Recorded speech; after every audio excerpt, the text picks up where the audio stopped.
የውስጥ ህሊና ኃይል ሀብት ለማግኘት እንዴት ልትጠቀምበት ትችላለህ? የገንዘብ ችግር አለብህ። መሰረታዊ ፍላጎቶችህን እንኳን ለመሸፈን ካቃተ በረከት የተሞላበት ኑሮ ሊኖር እንደሚችል ውስጥ ህሊና ገና አላሳመንከውም ማለት ነው።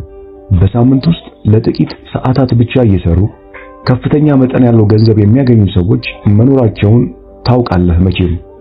ገንዘብ ሀብት የማግኘው ብቸኛ መንገድ ላብን አንጠፍጥፎ መስራት መሆኑን አትመን። ሀብት ያለ ድካም ይገኛል። የምትወደውን ነገር ለደስታ ስትል ብታደርግ ባለጸጋ ነው የምትሆነው። በአመት $75,000 የሚከፈለው የአንድ ካምፓኒ ስራ አስፈጻሚ ወዳጅ አለኝ። ይህ ሰው ከእርሱ የተሻለ የሥራ ልምድ ካላቸው ነባር ሰራተኞች የበለጠ ክፍያ ሊያገኝበት የቻለው ሚስጥር ውስጥ ህሊናውን ማሳመን በመቻሉና የሥራ ፍቅር ስላለው ብቻ ነው። ሰዎች ብዙውን ጊዜ ኪሳራ ሲገጥማቸው ተስፋ ይቆርጣሉ። የዚህ ምክንያቱ ውስጥ ህሊናቸውን መቆጣጠር አለመቻላቸው ነው። ማንም ሰው በድህነት ኑሮውን ይገፋ ዘንድ አልተፈጠረም። አእምሮ ውስጥ ያሉትን አሉታዊ አስተሳሰቦች ለማጥራት ቃላት ትልቅ ኃይል አላቸው። የሀብት አስተሳሰብን ለመፍጠር ቀላሉ ዘዴ በየዕለቱ ለ4-5 ጊዜያት ያክል ሀብት፣ ስኬት በማለት ደጋግም። እነዚህ ቃላት ኃያል ናቸው። የውስጥ ህሊናን ውስጣዊ ኃይል ያንጸባርቃሉ። አእምሮህንም በዚህ ታላቅ ኃይል አኳያ ስትመራው በሕይወት ላይ እውን መሆን ይጀምራል። ባለጸጋ ነኝ እያልክ አይደለም፣ በእውነተኛው ኃይል ላይ እየተመረኮዝክ እንጂ። በሀብት አስተሳሰብ ወይም ሐሳብ ላይ ስታተኩር የሀብት ስሜት ደግሞ ሀብትን ይፈጥራል። ውስጥ ህሊና ልክ እንደ ባንክ ነው። በውስጥ ያለውን ሐሳብ አብዝቶ ይከፍልሃል። የድህነትም ሐሳብ ብናስገባበት የሀብትም ሐሳብ ብናስገባበት ያው አብዝቶ ነው የሚያወጣው። ስለዚህ የሀብትን ሐሳብ ምረጥ። ታዲያ ለምን ሰዎች አይሳካላቸውም? በ35 ዓመታት ውስጥ በርካታ ሰዎችን አነጋግሬያለሁ። ከነርሱ ውስጥ አብዛኞቹ ለሳምንታት እኔ ሀብታም ነኝ፣ ባለጸጋ ነኝ እያልኩ በየዕለቱ ብደጋግምም ምንም ጠብ ያለልኝ ነገር አላገኘውም የሚል ቅሬታ አቅርበውልኛል።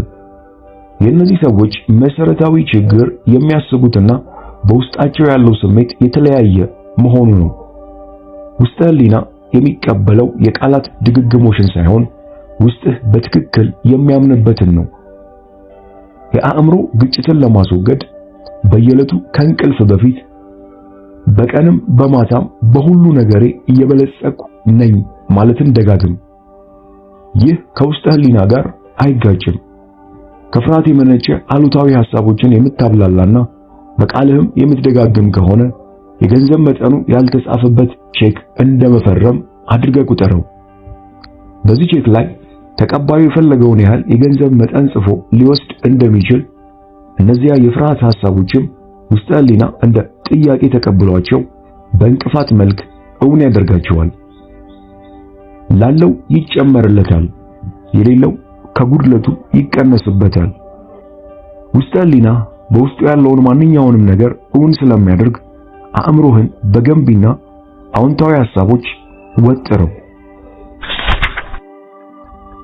እውነተኛው የሀብት ምንጭ ውስጥ ህሊና የሐሳብ ችግር ወይም ድርቀት የለበትም። በውስጡ እጅግ የበዙና ወደ ገንዘብ ሊለወጡ የሚችሉ ሐሳቦች አሉ። እውነተኛው ሀብት በአክሲዮን ብዛት አሊያም ባንክ ውስጥ ባለው ተቀማጭ ገንዘብ አይወሰንም። እነርሱ የሀብት ምልክቶች ብቻ ናቸው። እውነተኛው የሀብት ምንጭ በራሱም ሀብት የሆነው አስተሳሰብ ነው። በችግር ውስጥ ያሉ ሰዎች ዘወትር የተሳካላቸውን ሰዎች እንዳብጠለጠሉ ነው። የአንዱን ስም እያነሱ እርሱ አጭበርብሮ ነው፣ እርሱ አስጠንቁሎ ነው ማለታቸው የተለመደ ነው። የሚፈልጉትን መልሰው ስለሚኮንኑ ነው የማይሳካላቸው። ሀብት በእኛ ደጅ እንዳይደርስ ለማድረግ ቀላሉ መንገድ ከኛ የበለጠ ሀብት ያላቸውን ሰዎች መኮነን ነው። ከሁሉ በላይ ቅናት የድህነት ምንጭ ነው። ቅናትን ማሸነፍ ቀላል ነው። በሰዎች ስኬት ደስ መሰኘትና ከትልቅ ደረጃም እንዲደርሱ መመኘት ብቻ ነው። ቀናተኛ መሆን በጣም አደገኛ ነገር ነው። ምክንያቱም አእምሮን ባሉታዊ ሐሳቦች ይሞላዋልና። ስለዚህም ሀብት ወደ አንተ ሳይሆን የሚመጣው ካንተ ነው የሚሸሸው። በሰዎች ስኬት ደስ መሰኘት አሉታዊ ሐሳቦችን ከማጥፋቱ ባሻገር በውስጥህ መልካም ስሜት የሚፈጥር በመሆኑ ስኬትን እንድትጎናጸፍ ያስችልሃል። ራስህን በእነዚህ ምክሮች አስታጥቅ። በውስጥ ህሊና ረዳትነት ሀብታም ለመሆን ወስን። ላብህን አንጠፍጥፈ ከልክ በላይ መድከም ምናልባትም ከሞት በኋላ ሊረዳ ይችል ይሆናል። ሀብታም ለመሆን መፍጋት አይጠበቅብህም። ሀብት የውስጥ ህሊና እምነት ነው።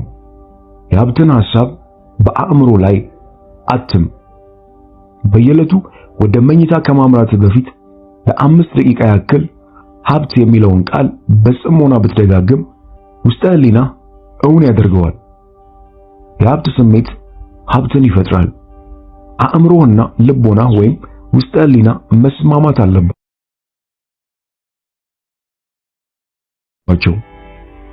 በአእምሮ ውስጥ የሚመላለሰው ዋና ሐሳብ የሀብት እንጂ የድህነት ሊሆን አይገባም። ንግዴ እየተሻሻለ ነው፣ በሀብት ጎዳና ላይም እገኛለሁ ብለህ በመደጋገም ንግድህን ማሻሻል ትችላለህ። ወደ አእምሮ ባንክ የሀብትና የስኬት ሐሳቦችን ብታስገባ ውስጥ ህሊና ከፍ ያለ ወለድ ነው የሚያስገኝልህ። እውነተኛ የሀብት ምንጭ አእምሮ ወይም አስተሳሰብ ነው። ቅናትና ምቀኝነት የሀብት ጉዞን የሚያደናቅፉ ትልቅ ጋሬጣዎች ናቸው። ሀብታም እንዳትሆን እንቅፋቱም በገዛ አእምሮ ውስጥ ያለው ሐሳብ በመሆኑ በመልካም አስተሳሰብ ግንቡን ደርምሰው። ሀብታም የመሆን መብት አለ። የተፈጠርከው በተድላ ለመኖር ነው። እዚህ ያለኸው በቁሳዊም ሆነ በመንፈሳዊ ረገድ እንድትበለጽግ ነው። ገንዘብ መለዋወጫ ነው። ገንዘብ ፍላጎትን ማሟያ ብቻ ሳይሆን የሀገር ኢኮኖሚያዊ ጤንነትንም የሚመለከት ነው። ደም በሰውነታችን ውስጥ በአግባቡ ሲሰራጭ ጤነኛ እንደምንሆነው ገንዘብም በህይወታችን ውስጥ በአግባቡ በነጻነት ሲዘዋወር ኢኮኖሚያዊ ጤና ይኖረናል።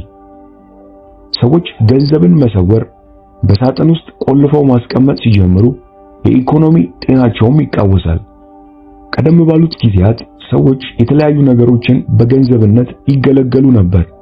አሁን ግን በሁሉም ሰዎች ዘንድ ተቀባይነት ያላቸው ኖቶችና ሳንቲሞች በመገበያያነት ያገለግላሉ። የውስጥ ህሊናን ኃይል መገንዘብ በሀብት ጎዳና ላይ ጉዞ መጀመር ማለት ነው።